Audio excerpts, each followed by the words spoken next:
Good morning, everyone. Welcome to lecture 14 of problem solving and computer programming course. So today we'll see about the black box analogy. So you know that in object-oriented programming, there is a important feature that is called as abstraction. Abstraction means generally hiding your internal details. Like if you go for a particular company, right? In your company, you have various level of hierarchy. Like if you go for education system, in the top level director is there, right?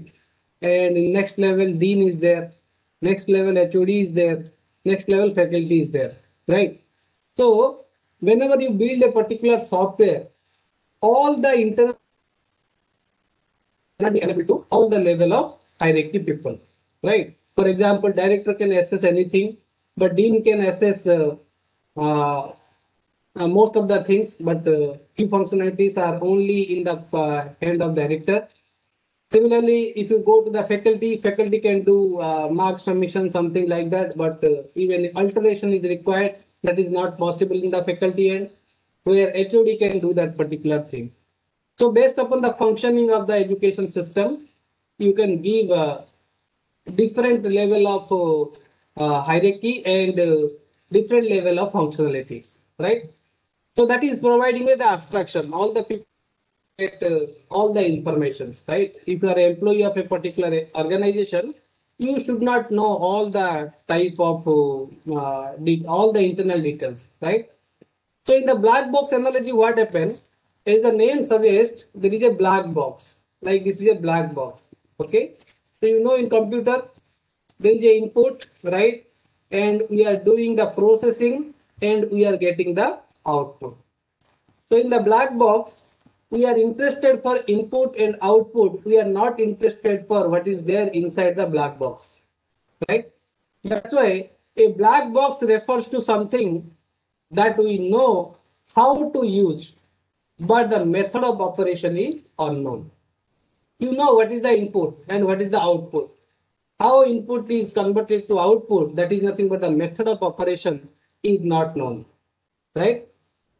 So a person in program does not need to know how it is coded. For example, you have built a particular application for a particular company, right? For example, let us go for a simple example, that is addition of two number program. You are giving 2 and 3 as a input, in the output you are getting 5 as a output. Okay? Or you are giving 3 input, 2, 3 and 5, and you are getting 10 as output. Right? You need not bother how it is, what is the method is followed to convert 2, 3, 5 to 10 in the input and output, right? So a person using such program needs to know what the program does. We know the program is going to do addition of the number, but how it is does it, we are not bother of that, right? That is called as our black box analogy. So why we introduced the black box analogy here? Because we want to use the function, right? Whenever you are writing sqrt function or you are writing pow function, we are not going internal details of the pow function. Simply we are subput and we are getting the output. So this is your black box analogy. We are not interested to know how the operation is going on, right? So a programmer who uses a function, let it be sqrt or pow function, needs to know what the function does, but now not how it does it, right? We are not interested for that. And a programmer needs to know what will be produced if the proper argument are put into the box. If you are supplying 2 input or if you supply 3 input, you supply 1 input, that is a programmer knows that particular thing. And once you supply the argument, what you will get, that is also you know, right? You are input, you are giving 2 to the power 2. So you are writing power 2 comma 2. So you are aware that 2 input you have to give, that is will give me a 2 to the power 2 is 4, right? But we are not going the internal details of that particular function. So that is providing you a feature that is called as abstraction, right? So designing functions as black boxes is an example of information hiding. Okay. So many times whenever you are going for a building a particular software, so your client may not be comfortable with the internal code. Okay. Suppose you are building a project for a US based company, right? They may not be comfortable with the coding. So you have to hide the information, right? You have to provide the abstraction. Otherwise, if you show the internal code, nobody will interested to know that code, right? And they may not understand because they don't have any domain knowledge in that, right? So the function can be used without knowing how it is coded. We are using that function, right? Like SQLT, we are using, we do not know what is there inside the SQL. Like there are lot of functions are there. We are using ceil function, floor function. Last class we discussed about absolute function, F absolute function, right? So we are not going to bother that what is inside that particular function, right? We are hiding the details from the view, right? So designing the black box in mind allow us to change or improve a function definition without forcing programmer using the function to change what they have done. So if you are hiding the internal details, sometimes you can modify that also. Or you may have a couple of options. Out of these options, you are choosing one option, right? So that is a complete black box. So you can change that code as per your requirement or you can improve. Okay, you can use different ways to write that program. That is possible, right? So now to know how to use a function, simply by reading the function declaration and its comment. I told you in the last class these two things. One is function declaration, what you are doing before the main function. And generally in the after the main function, you are writing the function definition. And whenever you are writing the function declaration, in order to be more informative, we are writing a set of comments. The comment is going to tell you why you have used that function and what are the arguments used in that particular function, right? So let us take an example so that the idea is more clear, whatever I want to tell you, right? So you can see here in the top part, I have declared a function. The function name is new underscore balance and its return type is double, right? It takes two arguments. One is balance underscore pair, another is rate underscore pair, right? Both are having double type. Okay, and it should be ended with a semicolon. That is called as function declaration. What we are informing to the compiler, in the later part of the code we have defined this function. Later part of the code we have defined this function, right? So whenever you are going for function definition, that is a black box. So definition may be anything. Somebody may write the code like this. Somebody may write the code is like this, where the objective is satisfied. First case also objective is satisfied, second case objective also satisfied. That is written by two different programmers, right? So whenever you are going for testing a particular software, the testing team will tell which code is more appropriate. Okay, or the testing code will try to rigorously providing so many test cases. So by looking into the test cases, we can say which test case is better, right? So here you can see double new balance, double balance pair and double rate pair. Here the function is defined. The details internal body of the function is there and this is called as your function header. This is your function body. So both functions are used for the same purpose. In the first case, you have declared interest fraction, another is interest. So these two variables, whatever you have declared, this is limited to this block only. Okay. And how you are calculating interest fraction is nothing but rate per divided by 100. Okay. And interest is equal to whatever interest fraction you are getting into balance per. Right. And finally, you have to return the balance per plus interest. Okay. An alternate solution. What is the alternate solution? You are calculating interest fraction here. Updated balance you are calculating balance per into 1 plus interest fraction. And finally you are returning the update balance. Right? Two ways. Both functions are doing the same thing. Okay? Both are same thing. So this box whatever it is written here, that is scripted is a black box. This set of code is called as our black box.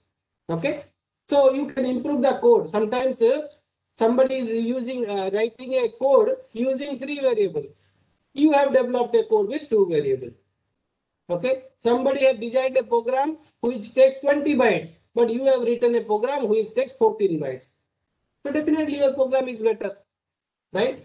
So such type of design you can do. That's why black box analogy is used in the case of function, right?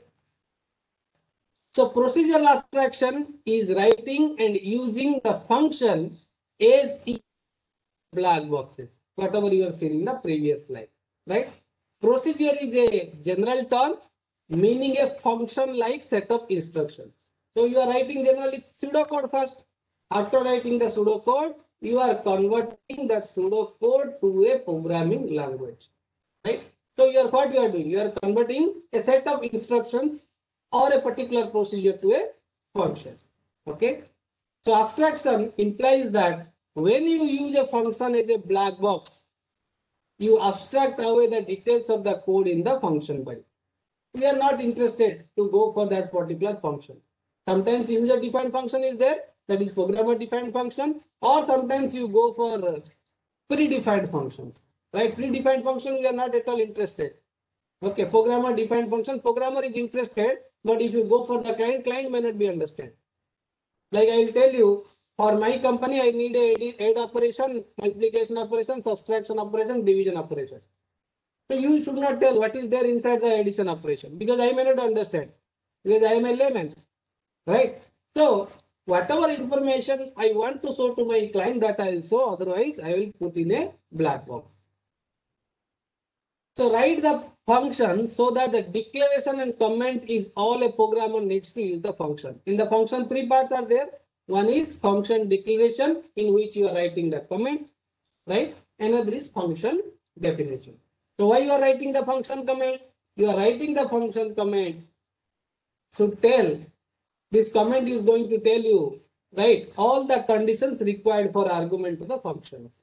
Like each and every function has argument. Why you have declared that particular variable? What is the meaning of that variable? That you have to specify using this function comments. And function comments should describe the return values as well. Right? You have to mention whether it is a double type or an integer type. So variables used in the function other than the formal parameter should be declared inside the function body. So there are 2 arguments I told you in the last class. One is called actual argument. Actual argument, what is available inside the main function. In the main function, you are calling a function. So what the function uses, that is called a formal argument, formal parameter. But what the main function uses, that is actual parameter. So you can say formal parameter is taking a copy of the actual parameter, right? And apart from that also, you are using several variables in your function. So that is local to that particular block which you have defined inside the function body. Functions are designed as a self-contained modules. Last class I told you about the top-down button, top-down design. Okay, I told you 2 design. One is top-down design, another is called bottom-up design. In top-down design, I told you, you have a big module, you are dividing into sub-modules. Or you have a big task, you are dividing into sub-tasks. Sub-task means what? Each and every task you can take as a sub-module, right? Which is nothing but a particular function, right? Each and every module may contain a function which is doing a particular operation. And if you combine it, it is a big program or a software, you can say. So different programmers may write each function. If you divide a particular software, whenever you are designing a software, if you are dividing the work into multiple parts, so each and every programmer can try to implement a single module, right? So that later point of time, we can integrate it and finally we will provide the solution to our client. Programmers choose meaningful names for formal parameter. So whenever you are declaring a particular variable, you should know what is the meaning of that variable. Simply declaring ABC is not a good way. Okay, like addition of 2 numbers, you can write number 1, number 2, then number 3. That is a meaningful. So whenever you are declaring formal parameter or actual parameter, you have to think that it should be meaningful. So formal parameter names may or may not match variable names used in the main part of the program. Actual parameter and formal parameter name should not match. Then it is also okay. If you are writing the same thing, it is okay. If you are not writing the same thing, also it is okay. So it does not matter if formal parameter names match other variables name in the program, right? Because formal parameter is restricted to a particular block. So you can use also that thing in the actual parameter as well. Okay. Remember that only the value of the argument is blocked into the formal parameter. So you are passing a value to the formal parameter. Based upon the value of the formal parameter, a function body works. Right? See this example to clear your idea. First part is your function declaration. You have declared a function total cost. Its return type is double. It takes two arguments. One is number, another is price. Number is of integer type, price is of double type, and it is followed by the semicolon. What this function is doing, that you are writing in the comment line. Even if you are not writing, it is okay, but it is a good practice to write. So it is saying this particular function computes the total cost including 5% sales tax. Okay. So you have to provide two parameters. One is number, another is price. Based upon the number price, it is going to calculate the total cost. Okay, that is part is your function declaration. Coming to the function definition, what you are doing here, you are same thing you are writing. Declaration, except the semicolon, the same thing you are writing. The function name is total cost. It is taking two arguments. One is number, another is price. Okay. So inside the function body, what you are writing, you are declaring a constant. Generally, constant is written in the capital letter, right? So this particular tax rate is a double type and it is a constant. Value is 0.05. Right? My voice is clear? Can anybody respond? Yes, sir. Yes, sir. Okay. If any problem is there, you let me know. Okay. So next, we have declared a variable subtotal. Subtotal is going to multiply the price with number. Suppose we purchase 5 chocolate, right? Our number is 5. Each chocolate cost is 10 rupees. So 10 into 5. So our subtotal is our 50 rupees. But these 50 rupees, you are going to pay the tax also 5%. So what you have to write? You have to write 50 plus 50 into your 0.05. Right? That you have declared as a constant. That is nothing but tax rate. So this value you have to return to your function call. Whenever you are calling this function inside the main function, so you have to return this value so that that can be printed in the output stream. Right? So each and every function should have a return value. Without return value, you are going to, it is not possible to capture that value. So wherever you have called the function, suppose I have written here in the main function, I have written x is equal to total cost, and in the parameter I am specifying, let's say, first one is your 10, first one is number, that is 5, and price is 10. So whenever you are writing return this statement, it will evaluate this expression, whatever value is coming, that is nothing but the value of your x, right? So in this way you have to specify. Okay, so these parameters, these values, whatever you are giving, these are the actual argument, but these values are called as your formal parameter, right? So apart from this formal parameter, you have declared a set of variable here. One is constant, another is variable. Okay, so these are used inside particular block. When you go outside the block, there is no meaning, right? So what you are doing, you are giving a copy of your actual argument to the formal argument in order to use that thing inside a particular function. So that is the logic we are using here. Let us take an example. Okay, so this example is nothing but a case study on buying the pizza. right? So you want to purchase the pizza. So you have two options. One may be a small size pizza, another may be large size pizza. So you have to decide which pizza is beneficial for you based upon some calculation. So what size of pizza is the best buy? That is the question mark, right? What size gives the lowest cost per square inch? So you know that we have land, we are calculating per square inch or per square area, right? So similarly here also we are calculating what is the cost per square inch, right? Based upon that we will decide.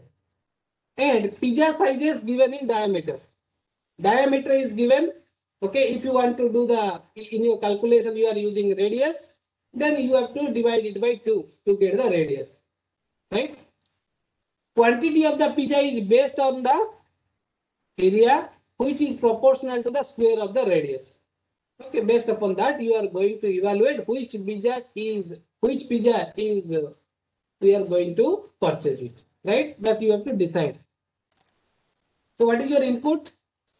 Here your input is diameter. Diameter of two sizes of pizza. One may be large, one may be small.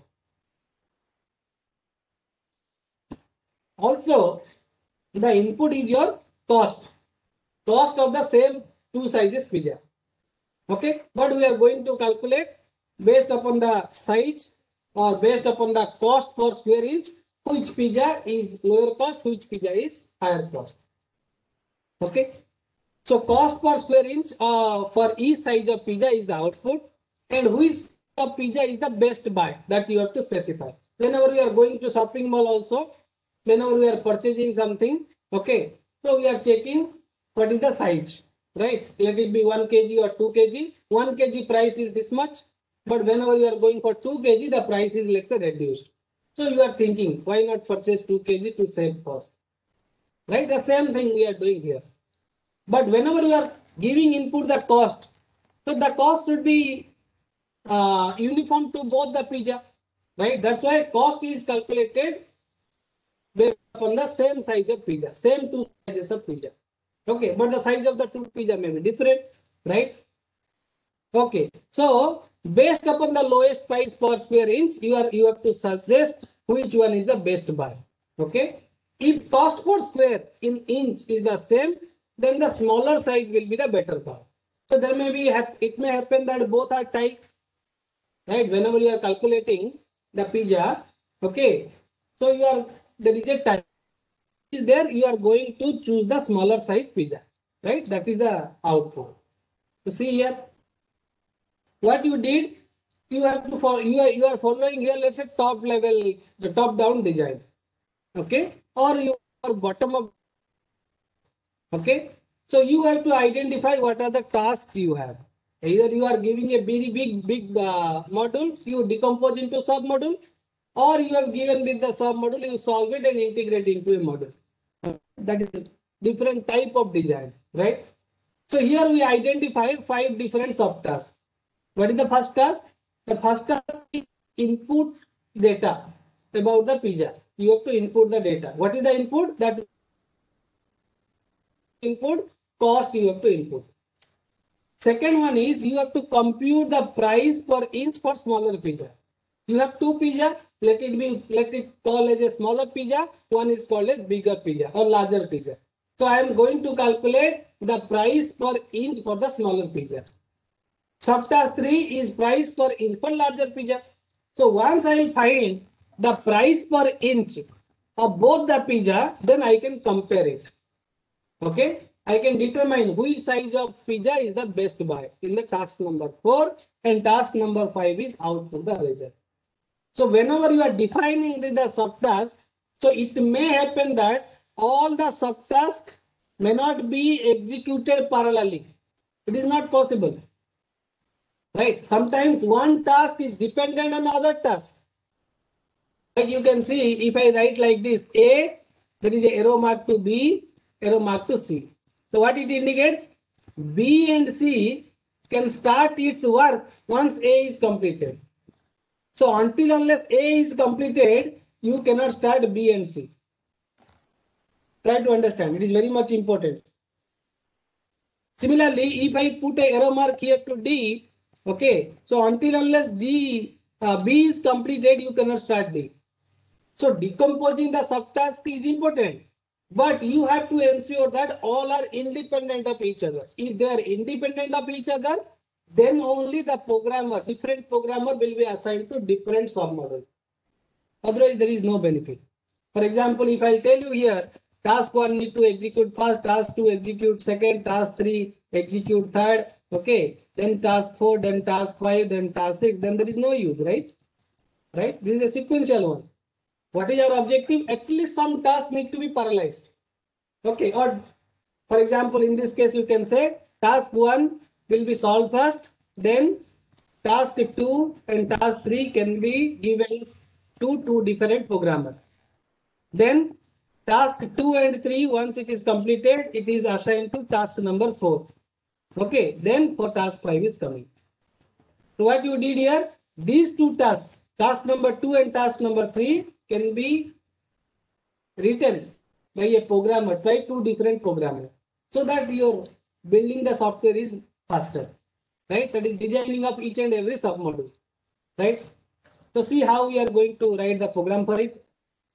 So here you can see subtask 2 and subtask 3, as I mentioned, should be implemented as a single function.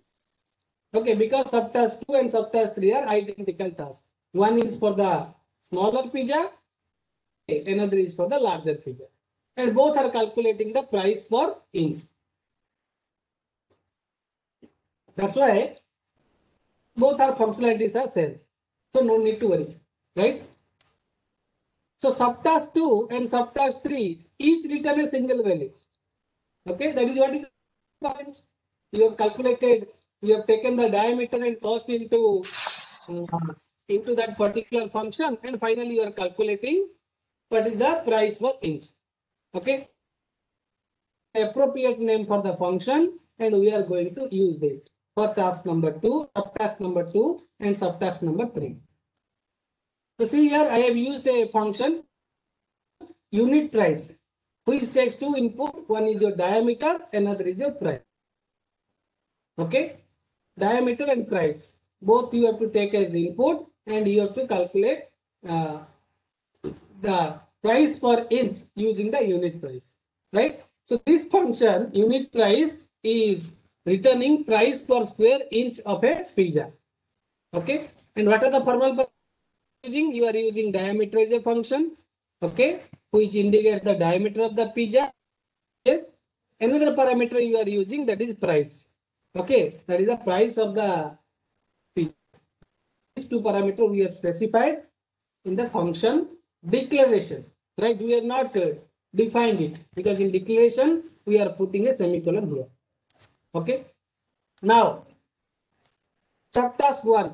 What is subtask 1? You have to ask for input, right? What input you require? You have to specify the diameter of small pizza, right?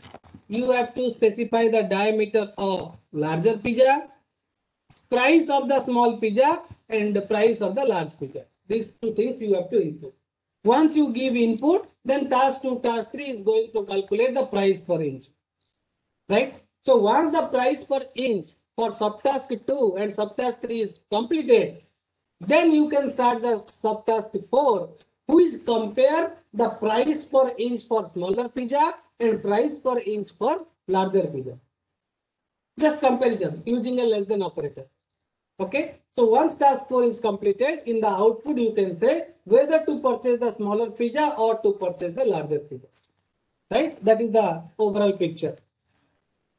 So subtask 2 and 3 are implemented as calls to the function unit price. As I defined, unit price takes two parameters, and this function is used to solve the task 2, task 3. Okay, and unit price algorithm compute the radius of the pizza. Is you are giving input as diameter, you have to calculate the radius. So you know that diameter divided by 2 is nothing but your radius. And compute the area of the sizes of pizza using the return the value you have to calculate the area of the pizza. Based upon that, you have to identify the price per inch, and finally you have to return the value, that is price per area. This is our overall picture, right? So what you have to do? Finally, you have to go for pseudocode. Pseudocode, you know that it is a mixture of our C++ or English, or you are writing a procedure independent of a programming language.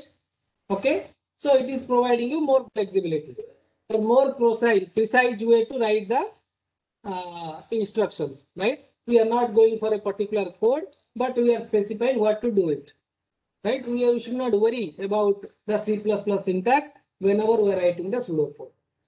Once the pseudocode is ready, we are converting into programming language.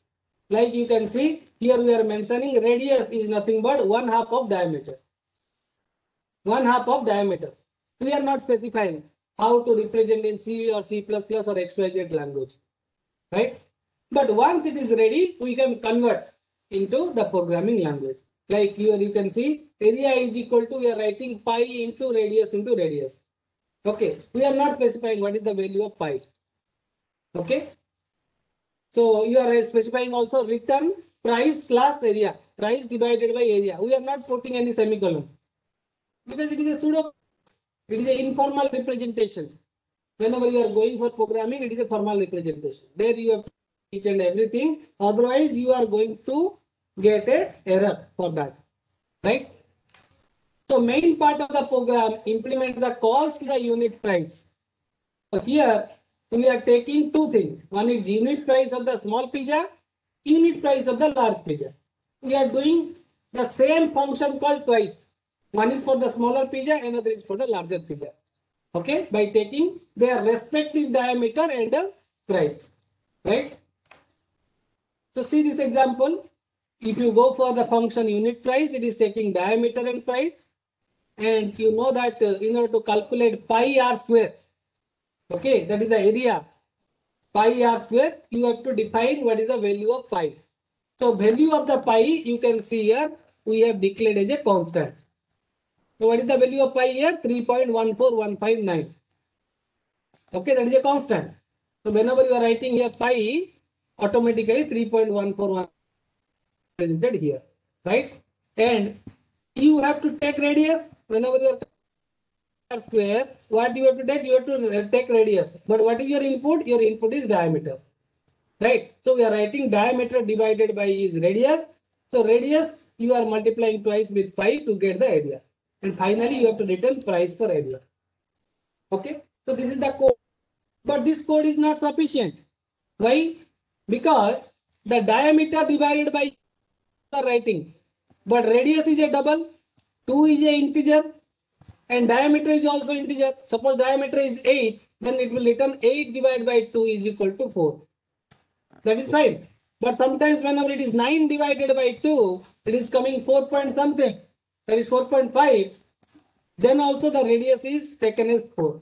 Because I told you integer divided by integer is always an integer. That's why radius should include the fractional part. Okay, in the first round, you have written the program, but by mistake you have not considered integer divided by integer division. So you have to improve your code. That's why black box analogy plays an important role. You see here what we did here. So instead of writing diameter divided by 2, we are writing diameter divided by static underscore case double 2. It is, we are writing in the older fashion, or you can write directly by writing double. Okay, if you are writing double, then 2 is converted into double. So integer divided by double or double divided by integer is a double one. So radius contains the fractional part. Okay, or you can write radius is equal to diameter divided by 2.0. So it is a double number. So it will convert into double number. So radius can keep the fractional part as well, right? Code, you can see whatever we discussed in the couple of slides. So what we are doing here, you can see, first we are saying welcome to Pizza Consumer Union. Enter diameter of small pizza. So diameter underscore small is going to capture your diameter of small pizza. Enter the price of small pizza. We are writing the price in price underscore small. Okay. Similarly, for the larger pizza, we are writing diameter underscore large and price underscore large. So you have to display a message and you have to accept the value whatever user is giving input. So because I told you there is two input, one is diameter and another is your cost, right? Once you determine this one, for the smaller pizza you can call this function, and for larger pizza you can call the same function with different parameter. So what is the function? That the function is unit price, which takes two parameter, one is diameter and another is price, right?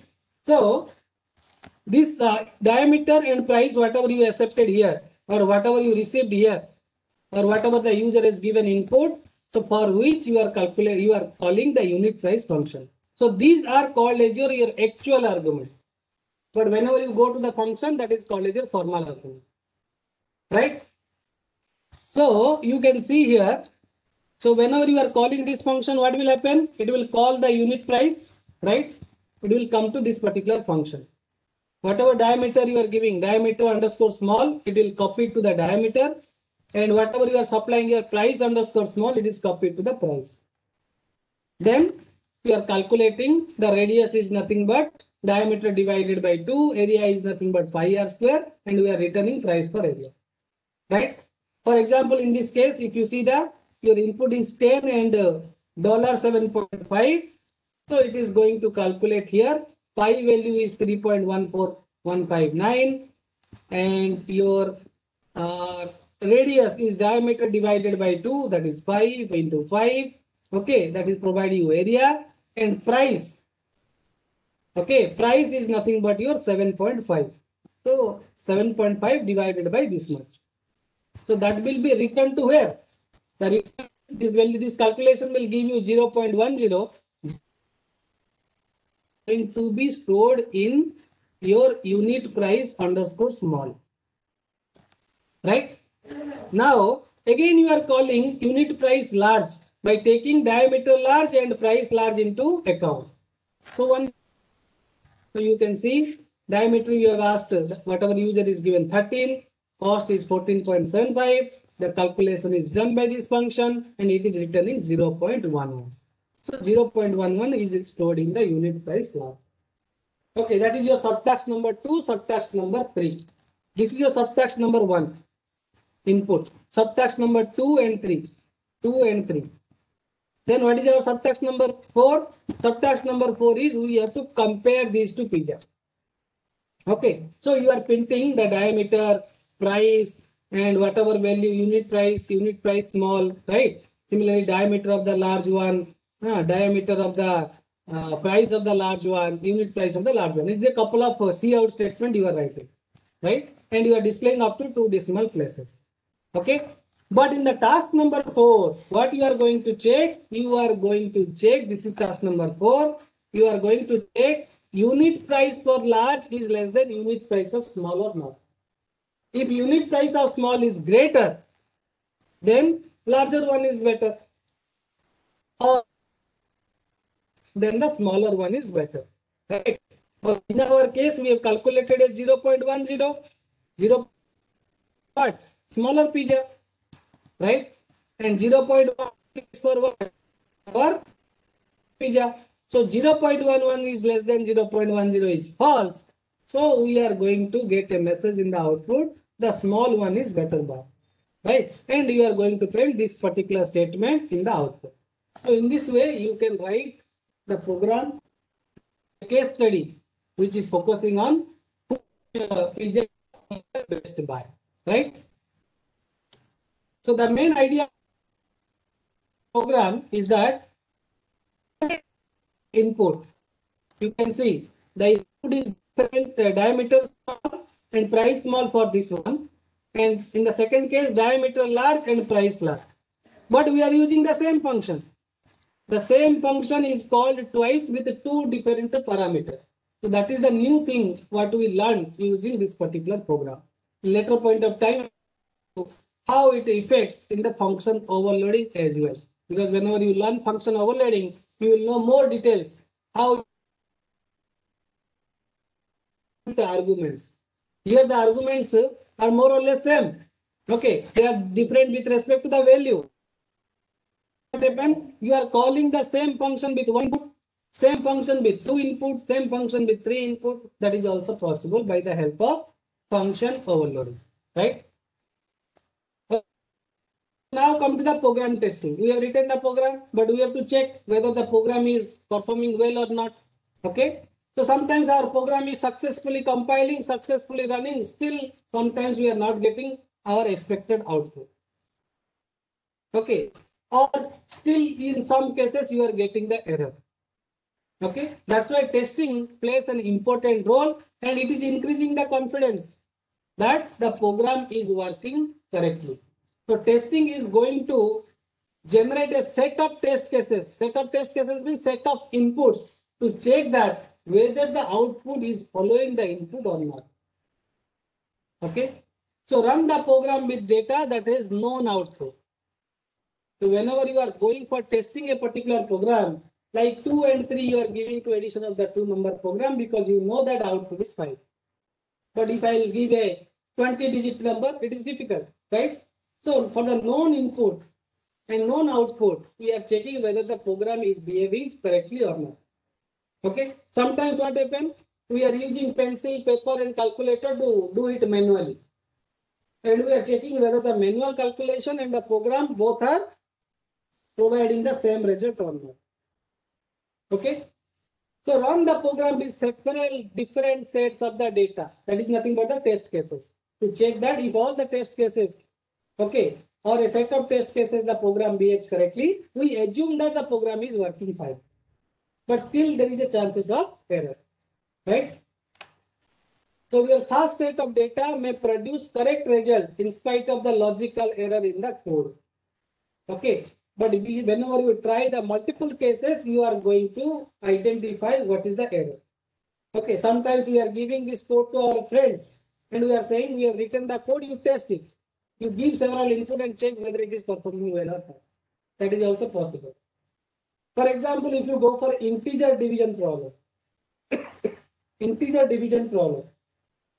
So if there is no fractional remainder, like 2.0, you have not written in the fractional part, so integer division will give apparently correct result. If you are giving 8 divided by 2, you are getting 4. That is fine. But whenever you are getting 9 divided by 2, it is not providing you 4.5. It is going to provide you 4 only. So if you do a lot of test cases, then you are going to get the output in a correct way.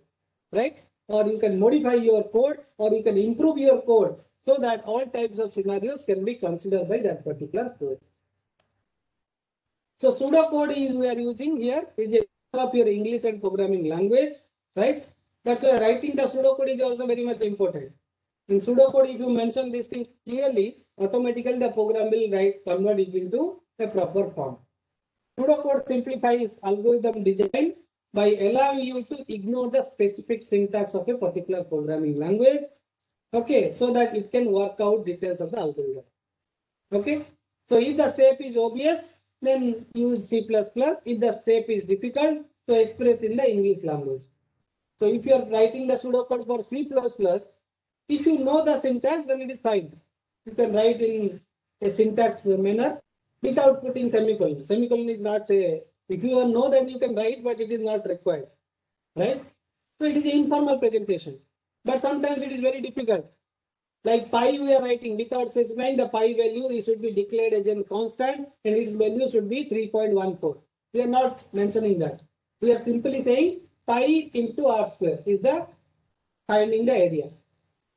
Right? Such things we are using by using the English language. Now we'll see another point of discussion that is called as local variables. Here also I will introduce what is global variables.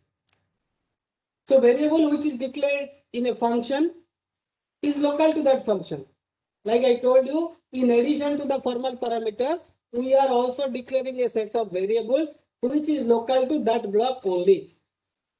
Once the scope block is over, the variable is no more available. So they cannot be used outside the function. Okay. So you have to know that what is the scope of each and every variable. Right. So variable declares in the main part of the program are local to the main part. They cannot be used outside the main part. Let's say outside the main part, you have declared several functions. So if a variable is declared inside the main function, so it should not be used outside that main function, right? So each and every variable has a scope, right? So see this example here. This example we already discussed.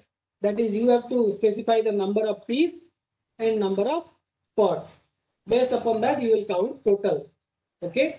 So see here what we did here inside the main function. We have declared a variable called average p, right? And you are giving input of average p here by displaying a message, right? Let us go this program overall. Then what you are doing?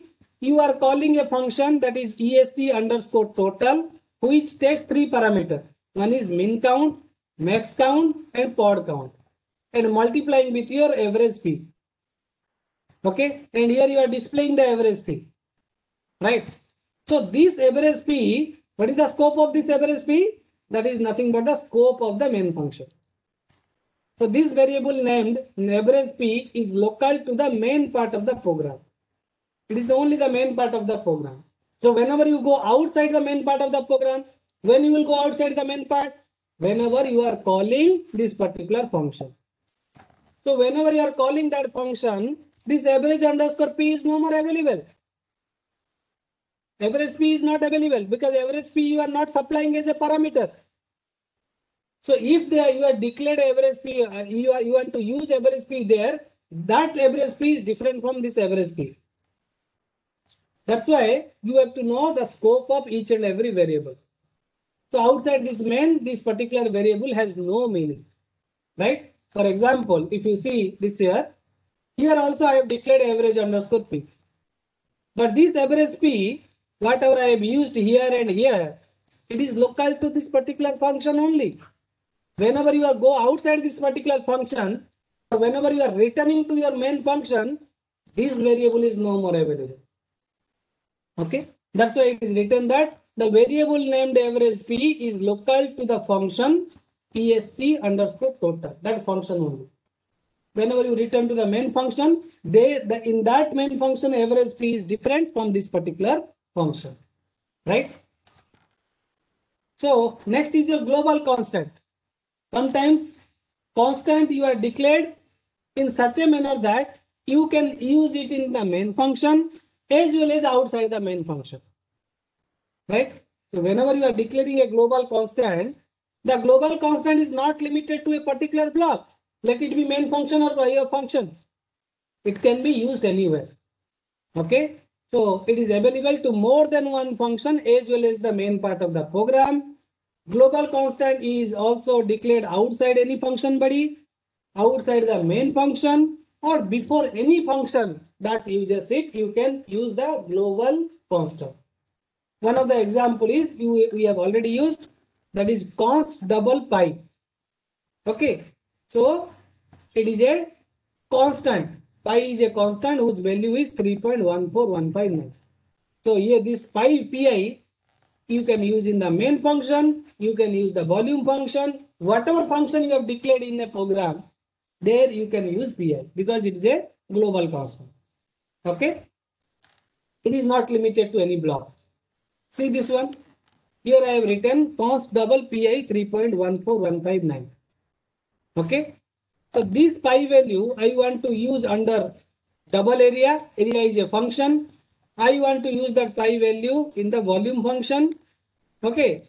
So the same value, same constant, global constant, I can use in two different places. So no need to declare it multiple times. Okay. Like you can see here, if you go to double area function, here you have used pi. So there is no declaration here.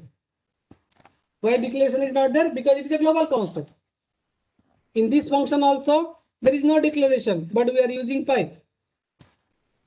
Okay. So if you need a particular constant, irrespective of its uses, then you can declare as a global constant. So here you can see you are calculating here pi r square, right? Here you are calculating pi r square. Pi is nothing but a constant and you are writing power of radius 2, or you can write radius into radius. Here you are calculating the volume, which is nothing but 4 by 3 into pi r cube. Okay. So both cases pi is required. That's why I have declared pi as a global constant here, right? This is the learning from this particular program. Now come to global variable. So global variable is rarely used when more than one function must use a common variable. One is global constant, another is global variable. Global constant we have declared as pi, right? So declared just like a global constant. Global variable is also declared like a global constant, except the const keyword. We are not using const in the global variable, right? So generally, make program more difficult to understand and maintain. So it is difficult because the same variable you are going to use in the multiple functions. That's why you have to know that the same value is replicated in multiple places. So formal parameters are actually the variables that are local to the function definition.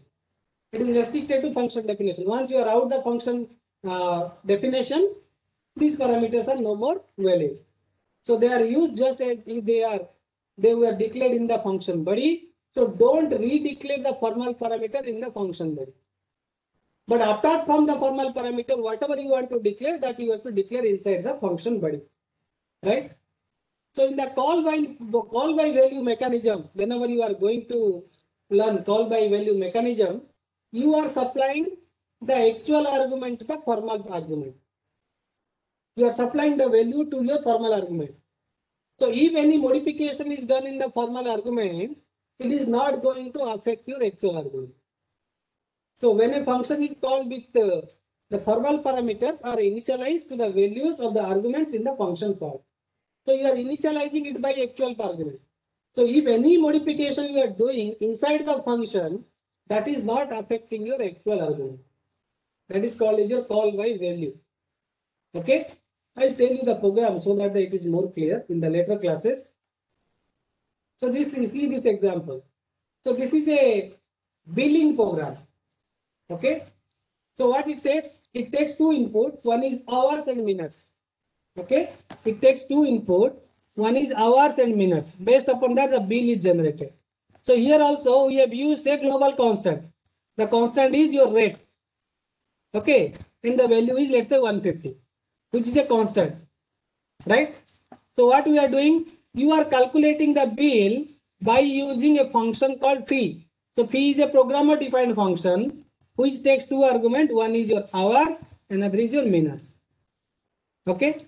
So whatever user is given input hours and minutes, that will be supplied to your function. Like this hour is copied to hours worked, and this minutes is worked to minutes works. Okay. So this is your actual argument and this is a formal argument. So whatever value you are supplying to these two, hours worked and minutes works, if some modification is done, that modification is not going to affect your actual argument. That is called as your call by value. Call by value, that your actual argument is not affected. So here what we are calculating, hours worked into 60 plus minutes work. For example, one person is worked for 2 hours 30 minutes. So it is nothing but 2 into 60 plus 30. Okay. So it is nothing but 150. So total minutes worked is 150 and the quarters worked, that is 150 divided by 15. That is nothing but 10. Okay. And finally you have to return quarter hours. Quarter hours is your 10 into rate is your 150 rupees. Okay. So we are going to get 1500 as the bill. Right. The idea of telling this particular program, what is formal argument, what is actual argument, and the idea is how you cannot modify the actual argument. That is your call by value, right? So this is the output you are going to get if you are giving input as 2 and 45. 2 hours means is 120 minutes and 45 is nothing but 45 minutes, right? So 2 hours 45 minutes means 120 plus 45, 165 minutes. For 1 by 15 is your quarter. So you are going to get 11. And 11 multiplied by rate is 150. That is 1650 is going to be written. That is the $1650 per quarter hour. That is the bill is generated by this billing program.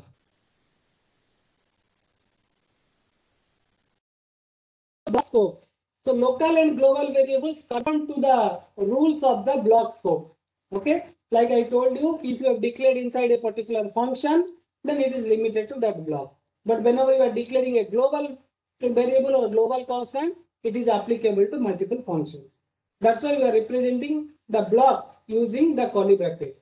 Okay, and any identifier you can use as a variable inside that particular function. And blocks can be nested also, that you know. You are writing for inside for, or you are writing a while loop inside for, or inside a while you are writing another while. That is possible. See here, here you have written a constant, that is global constant, with the keyword your const. What is the scope of this constant? Throughout the program.